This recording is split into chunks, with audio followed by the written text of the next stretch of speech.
Dave Hill, how about this book, huh? Oh, yeah. Well, thanks for checking it out. Oh, dude, I'm from Montana, where, hockey was a major part of my life, and then to move down here in the Carolinas, and it's just as big. I mean, it's this is a weave and a wave in our lives.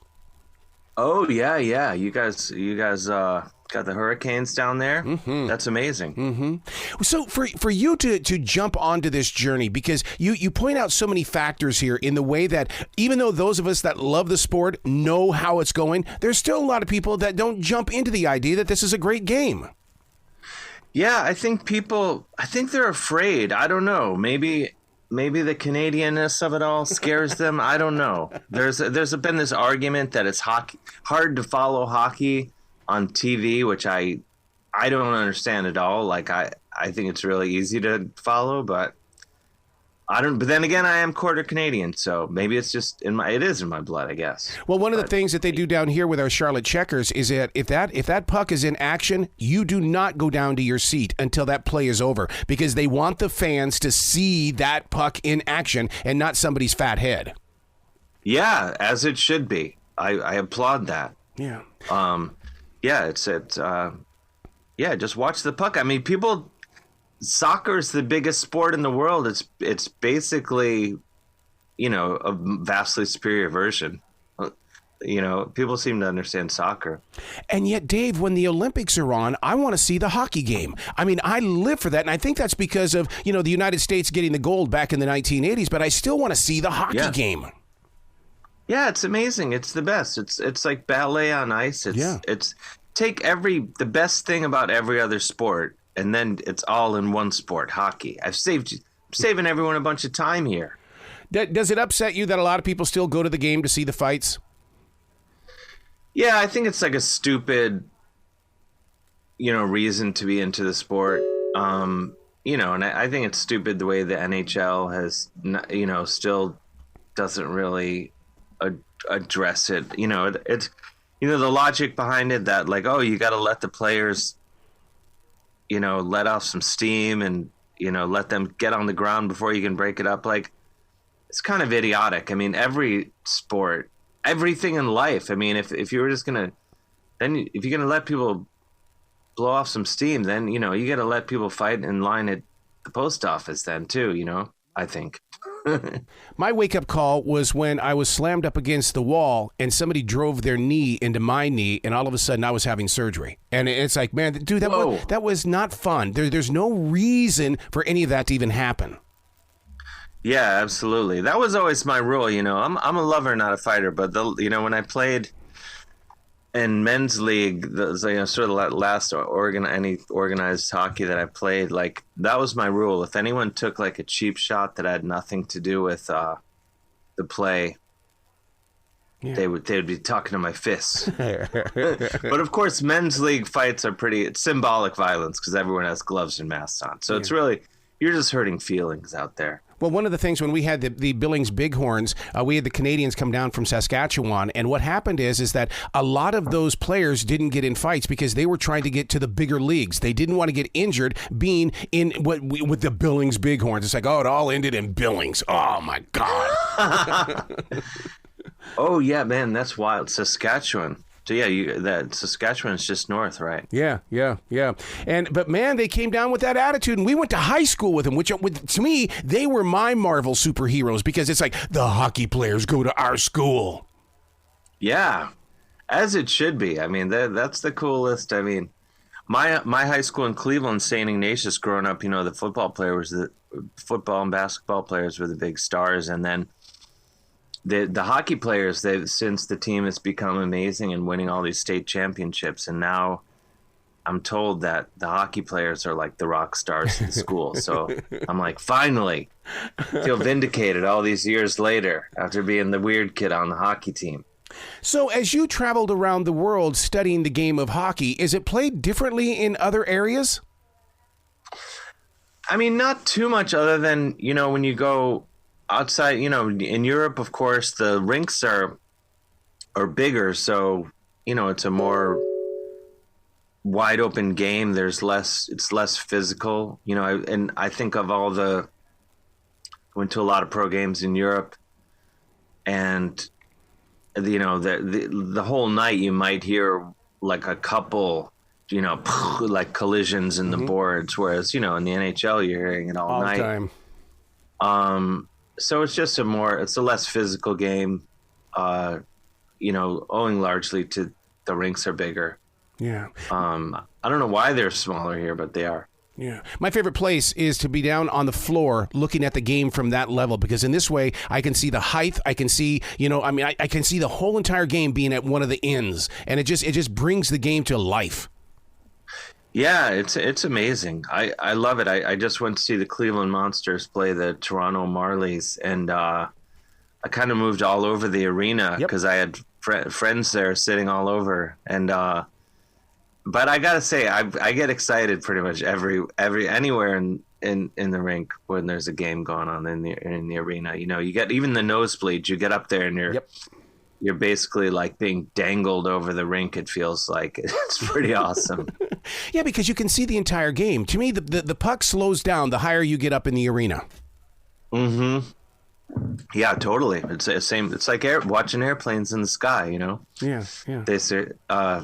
Yeah, it's the reverse of that, I guess. But down there on the ice, it's insane. I mean, I remember the first pro game I saw like up close. I was like, oh my gosh, these guys are so fast. This is insane, Yeah, it's crazy. I was recently with Kenny Albert, and he says that of all the sports that he's done play-by-play for, hockey is still his favorite game to do the play-by-play. Yeah, I mean, there's so much going on. It's the it's the fastest. Everyone on the ice, it has to be like fully engaged at all times. It's and the puck can go anywhere in a moment's notice. It just you have to just be fully on it, be fully present, as they say, to watch a hockey game. Otherwise, you're going to miss something. How many fans do you think are there for the game, but they don't understand the game? Why that puck has to be shot all the way down to the other end and nobody's chasing it down? Oh, I mean, in America, probably more so than Canada, but it's it's kind of amazing. Like I've tried to explain to my girlfriend who loves hockey, try to explain her icing and offsides and stuff, and I still it isn't taking, like she's still like, wait a minute, wait, what? But I think you can still enjoy the game and not fully understand those two major rules of the game. I love the way that Canadian television shows, even today, like Letterkenny, they even embrace the game of hockey. I mean, you just sit there and laugh because, like, of course they have two hockey players on this sitcom. Oh yeah, I mean that show is amazing, and then the offshoot Shoresy is amazing as well. That's all hockey, So I love it. I mean that's growing up in Cleveland where I was so starved for hockey, like anything. Right. Even when I go to Canada now and you just like walk past a bar and there's hockey on TV, I'm just like, oh my gosh, this is paradise. Because even living in New York, the Rangers will be playing, and unless you go to like a real dedicated hockey bar or, place that's willing to play all sports, you just don't see it. Like the places that I go in my neighborhood, I have to beg them to put it on. Put on the game. And they're like, what are you talking about? What was your initial shock when you heard that Kenya has a hockey team? I couldn't believe it. I mean, it started, I was just looking for cool hockey sweaters or jerseys online. I did a search for like best non-NHL jerseys because I think non-NHL jerseys are always cooler. Yeah, they are. So some website had a list of their favorite jerseys, and on the list was the Kenya Ice Lions. So I was like, Kenya, that must be somewhere, some little town in Canada I've never heard of, And then I read a little further. I'm like, oh no, it's the actual Kenya.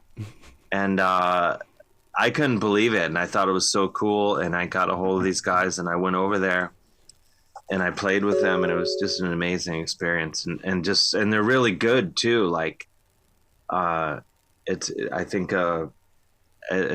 amazing. I honestly thought they were going to suck, but they kind of kicked my ass, I have to admit. I love the way that girls are really getting into this game as well. I mean, they're out there on that ice. They're out there, checking people and making sure that, they set up the plays. I mean, it's really becoming a greater sport because people are welcoming everybody to the ice. Yeah, I think that's awesome that all kinds of people are getting into the sport. That's awesome because I think just being the way the sport started, even if you look at the league itself, the NHL, like 40 years ago, it was like 90%, even more so Canadians, and now it's really growing more and more. And I think and I think it's cool that also, there's the Black Girls Hockey Club. Yep. It's a very self-explanatory hockey club, but I think that's amazing. All kinds of people getting into this amazing sport, and hopefully that'll continue. Yeah. And we can, it's a very cost prohibitive sport with all the equipment and ice time and all that. But hopefully, the more people get into it, become easier to get into the game. So do you get this book into these ice houses? And the reason why I bring that up is because we have 2 huge ice houses here in Charlotte, and they have gift shops. And it's like this book is perfect for those ice houses because people travel from all over the country to bring their kids to play in tournaments in Charlotte. Yeah, no, I'm trying to get the book wherever I can, because it's as I'm learning in the book world, writing a sports book is an uphill battle, but then writing a hockey book, which hockey, even amongst other sports, there's an uphill battle. It's definitely like a really, I just gotta get it in there wherever I can. So yeah, I need to investigate that. I want this book. Making that video, helps out as well. Oh, the music video? Yeah, I loved it. Yeah, I usually try. For every book, 3 out of 4, I've written a song about the book and then made a music video. And in this latest one, I just went out with my buddy Zachariah Doerr, and we shot me just skating around, shooting pucks and things like that. And I intentionally wore a lot of my favorite jerseys. Hopefully, so maybe people see the video and go like, "Oh my God, that's my team," or "That's my favorite sweater," or whatever. I'm so glad that you put the focus on the jersey because, that to me, that's the loyalty of a great hockey fan. And especially, even with the Charlotte Checkers and the Hurricanes, they're consistently changing it for different special events that are taking place. If you didn't get the green one or the pink one or the red one, it's like, God, what game did I miss? And because everybody else is sporting the colors. Yeah. That's how they get you. Make cool different jerseys. And then once you're hooked, you got to have them all. So, yep. Yeah, I'm always, it's a disease. I'm like trying to keep in remission or whatever. I have so many jerseys. My girlfriend's not very happy about it. Yeah, but you're probably like me, though. You hang up that jersey and you take care of that thing like a business suit because, it's hung up in my closet in a nice, safe place. Yes, as well it should be. Yeah, that's right. So when you're out traveling around, do you get to take in other games? When you're doing the music or you're doing, comedy things, do you take in a game if there's one? Yeah, well, if I can, I'll always, see where I'm going. Like I'm going to be in Edmonton in January, and there's a game the night before my show, so I'm going to get to town a day early and go see the game. And yeah, I'm always seeing what games are happening near me, and just trying to check out as many as I can, and just take it all in, and also get some sweet hockey sweaters along the way whenever I can. Well, you seem to be the type of personality. It's like, I've got a favorite team, but you know what? Just give me a good game. I don't care who's playing. Just give me a good game. Yeah, 1,000%. It can be. As long as everyone can skate and pass and stuff, that's all I need. It doesn't have to be, pro hockey or minor league. I'm happy to see like a really great high school game or whatever. You go to like Canadian juniors. Some of those guys are 16. Yep. And they're like, some of the best players in the world. So yeah, I'll see if, those same kids were amazing when they were 12. So maybe 12 is my cutoff for an amazing hockey game. What always gets me about hockey players is that, they come big and tall, and you think, oh, man, you're on the basketball team, right? No, I play hockey. Oh, of course you do. Oh, my God, they're like gigantic linebackers out there. Yeah, they're getting bigger and bigger, and, like hockey goalies now, like some of these guys are just giants. It's insane. Mm-hmm. Bigger, faster every year. You were talking about the magic of being out there on the ice and how it's like a ballet. To be a ref and how they can just hop over a puck as it goes by, or what they can do out there that's just so magical. Yeah, it's amazing. I mean, I think it's I think it's the most difficult sport because you have to learn, just to be a great skater alone, that takes a tremendous amount of work. Where it's really the only sport where you have to learn a whole new mode of transport, just to play the game. So it's really amazing, just all the different skills that come together, and high level players to just do it all like it's nothing. It's amazing to watch. The experience to put the book together, The Awesome Game, is, first of all, to be a fan and to talk about it is one thing, but now you've got to put it in paragraphs and you've got to put it in chapters and you've got to stay focused. What was that journey like for you to be able to put all that love for hockey into a book? Well, it was really fun, but it was also, I wanted to make the book something that everyone could enjoy, which is not to say I wanted to water it down into, vanilla ice cream or whatever. But I wanted it to be for hockey fans, but as much I wanted it to be an enjoyable book to read, or maybe a book for someone who's not into sports or not into hockey, and maybe they become slightly more curious and stop, I'll watch a game now. So, and also just, reading, the books that I enjoy. I wanted this book to be about hockey, but I also used hockey as a jumping off point for other experiences. I always tell people, I witnessed a baboon stealing a loaf of bread from a bunch of school children. It was the most amazing. That's in the book. That was one of the most amazing things I've ever seen in my life. That's in there. I got in trouble with the police in Poland. I accidentally checked into an Airbnb in Peterborough, Ontario with a swinger. Nothing happened, but the stories, they still haunt me.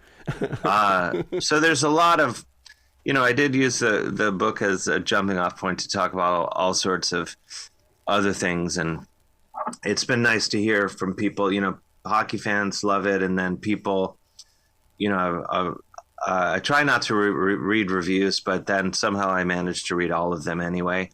And just, when people say like, oh, I'm not a hockey fan at all, but I loved reading this book. It was an enjoyable read. That's like, I'm really psyched to hear that. And, from reading sports books, like, even as a fan of, when I read a sports book and they're talking all too much about like stats and yes, the actual game, I'm like, I don't want to hear that. I want to hear what weird thing happened in the locker room. What did you do later that night?